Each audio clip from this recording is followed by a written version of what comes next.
Hello guys and welcome to Get Off My Desk. You have the pleasure of listening to a human voice for this video, and we'll be looking at 10 signs that indicate that you have entered into a toxic working environment.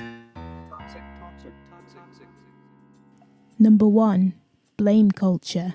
If you've entered into a workplace and you notice that people are reluctant to take accountability for even the smallest of mistakes, then this is a strong indication of toxicity.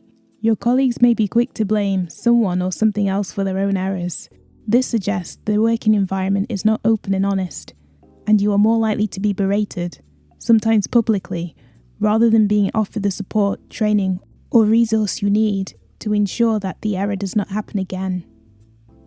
Open and honest workplaces where employees are offered training opportunities rather than punishments thrive.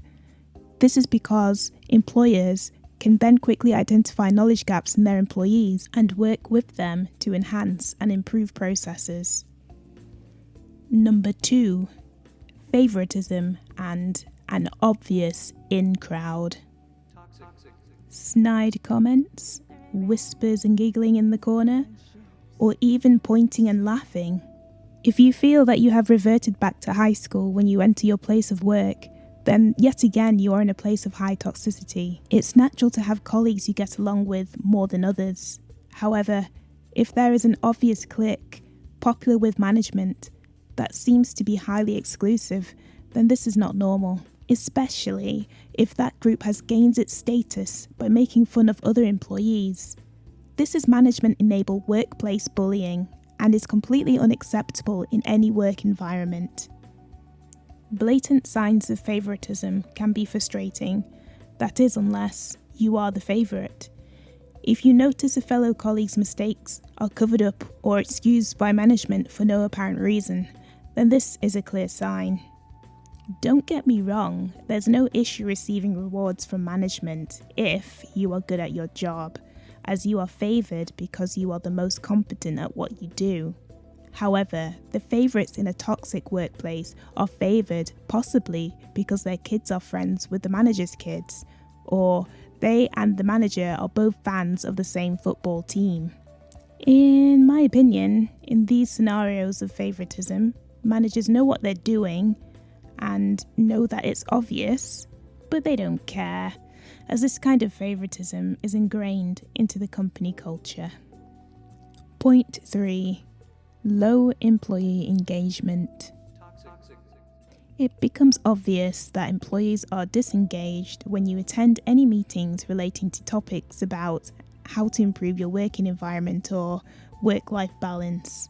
Low engagement is an indication that your fellow colleagues know that these meetings are just paying lip service and checking boxes.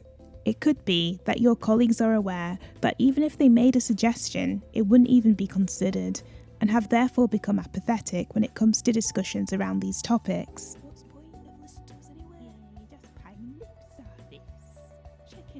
This can also be clear in the data that depicts the number of employees who chose not to fill out, for example, the annual employee feedback survey. If employee engagement is low, this can lead to high staff turnover, which I will cover in the next point. Point 4. High employee turnover. If people are walking around like zombies and colleagues are announcing they're leaving left, right and centre, then this is not a good sign. Something is pushing employees out of this work environment, and more than likely it's the toxic culture, rotten to the core. If you find continuously that a hostile environment is being created for employees working their notice, this indicates that management would rather treat the employee who has decided to leave as an enemy rather than try and understand their reasons for leaving. These are usually the actions of managers who are insecure about their managerial abilities and leadership skills. Good working environments will have competent managers who will conduct exit interviews to fully understand why that employee has decided to leave. Exit interviews help to maintain your professional network and ensure you leave a company with a good lasting impression. 5. Managers who don't know how to lead. Unmotivated, uninspired, and just outright bored. If you witness people managers who don't appear to have any people skills, then you should expect to find apathetic employees.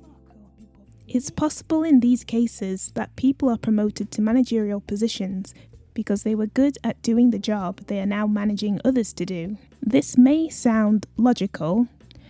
However, some industries require managers to be strong leaders. For example, you may have been the best car salesperson in the region.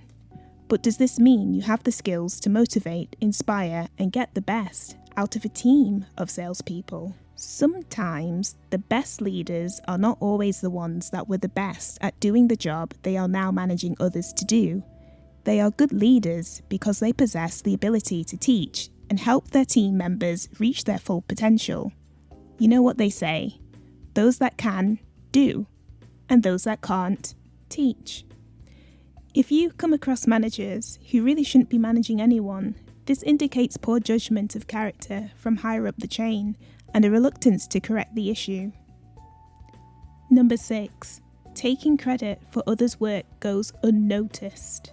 If you've had the unfortunate experience of having someone else take credit and recognition for your hard work, then you know how painful this is. It's even worse, however, when it seems to go unnoticed or uncorrected by management. Your chances of promotion and bonuses are usually dependent on your performance and reinforced by the feedback and recognition you get for good work. The knowledge of this can increase stress, especially if you know someone is taking credit for all your hard work. There should be someone you can talk to if this kind of scenario happens so that it can be corrected immediately. Here's an employee's experience with this situation. Yes, this unfortunately happened to me.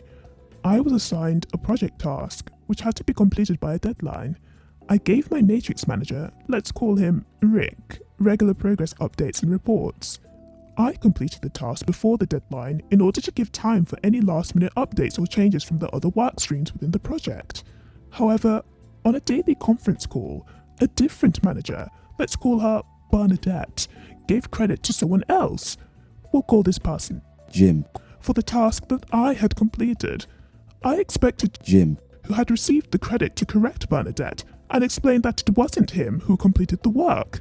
Instead, Jim, just said thank you and accepted the kudos.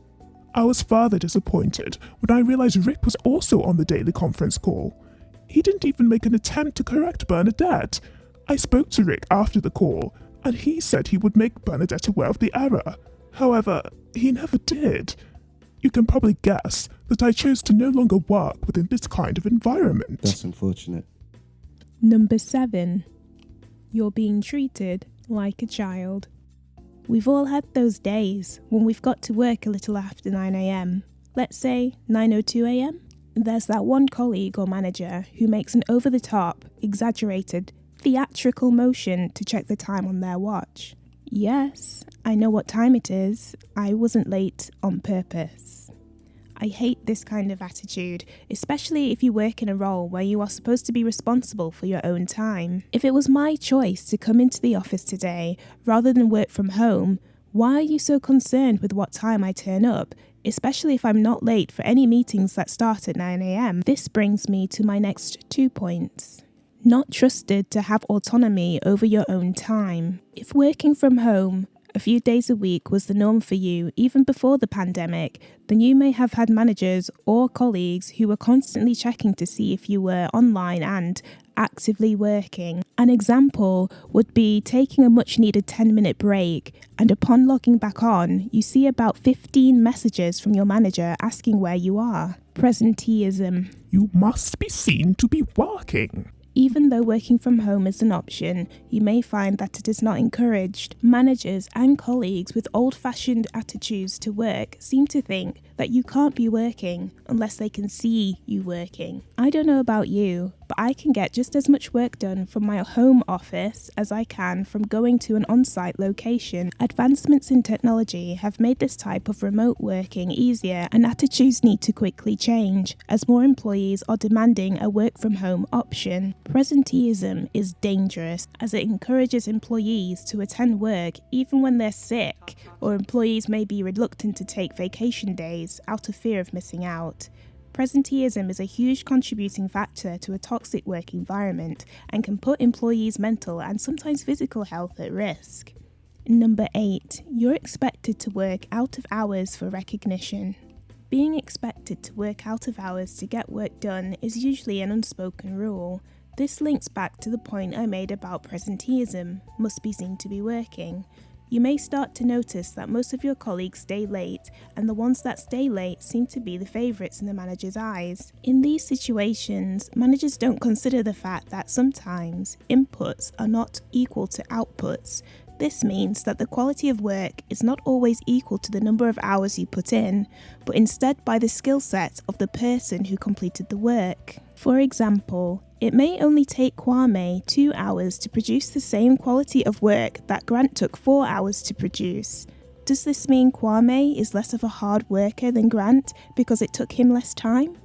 If employees feel pressure to stay late after work in order to gain recognition or to be considered for promotions, then what you get is employees staying after work for no other reason than it looks good to managers. This may invoke unhealthy competition of who will be the last one to leave the office, as employees know that if they can brag to management that they were in the office until 10 p.m, then this will put them on the forefront. This attitude will push the skilled and productive employees out, as they will seek a work culture that promotes a better work-life balance. 9. Unhealthy competition.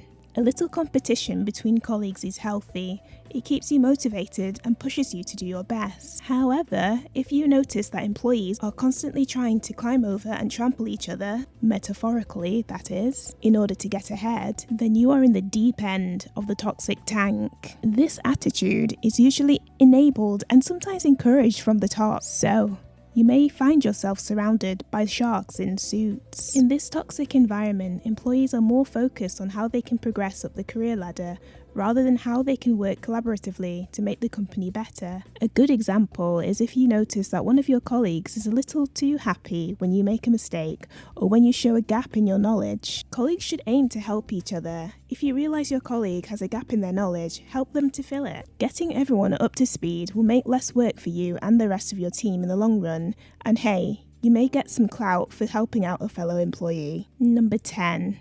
Constant reminders that you won't find a better job. This is as good as it gets. Stop complaining. You should be grateful you even have a job. No, this is unacceptable. Your employer has just as much to prove as you do. Your employer should demonstrate good reasons why you should continue to work for them. Some companies offer certain employee perks, such as shopping vouchers, discounts on cinema tickets, and sometimes package holiday deals. However, these are not good enough reasons for employees to stay if the corporate culture and working environment is toxic. The You won't find a better job message is sometimes enforced when management finds out that their competitors have a greater employee satisfaction rate and are willing to pay employees more for the same jobs. Economic reports of low unemployment rates make bad employers nervous, as employees can choose whether they want to stay and can easily research the job market to find a better working environment. Management becomes aware of this and then try and invoke fear in their employees. There is always tension in a working environment where fear is used to keep employees from leaving. A good company culture would acknowledge the competition